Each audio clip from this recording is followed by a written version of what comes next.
Most people panic when the economy crashes, when inflation hits, when jobs are lost, when the famine comes. Most Christians pray for a miracle. But in Genesis 41, God didn't give Joseph a miracle to stop the famine. He gave him a strategy to manage it. Joseph became the wealthiest man in the world, not because he could interpret dreams, but because he knew how to manage money during a crisis. He used a specific mathematical formula to save a nation and transfer the wealth of Egypt into the kingdom. Today, we are breaking down the Joseph strategy. These are the 7 biblical rules for financial survival. If you want to be prepared like Joseph and not panicked like the Egyptians, hit that like button right now. Wisdom is better than silver. Let's spread this wisdom. Rule 1.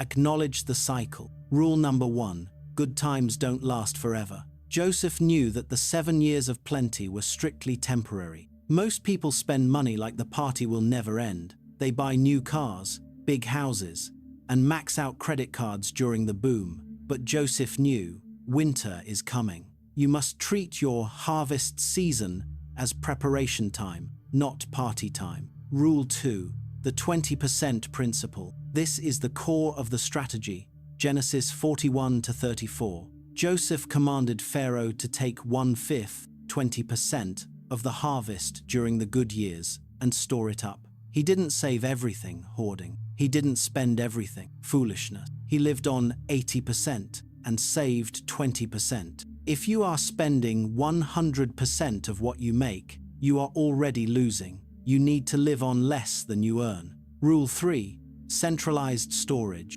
The Bible says Joseph gathered the food and stored it in the cities. He didn't leave the savings scattered around where it could be stolen or eaten by rats.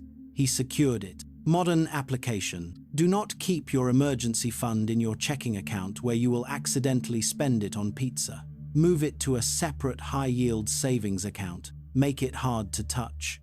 Rule 4. Stop the consumption. During the plenty, it was tempting to feast.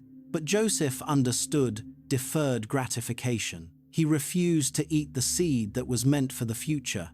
If you get a bonus at work, that isn't money for a vacation. That is seed for the famine. Don't eat your seed. Rule 5. Buy when blood is in the streets. This is the controversial part. When the famine hit, everyone was broke. They came to Joseph, selling their land and livestock just to survive. Because Joseph had the cash, the grain, he bought up the whole nation for pennies on the dollar. Wealth transfer happens during a recession. While everyone else is selling assets to pay bills, the Josephs are buying assets to build the kingdom. Rule 6. Diversification. Joseph didn't just store corn. He acquired livestock, land, and labor. He understood that real wealth isn't paper money. It is productive assets. Rule 7. God is the CEO. Genesis 41-16. Before he gave the strategy, Joseph told Pharaoh, "It is not in me. God will give Pharaoh an answer of peace."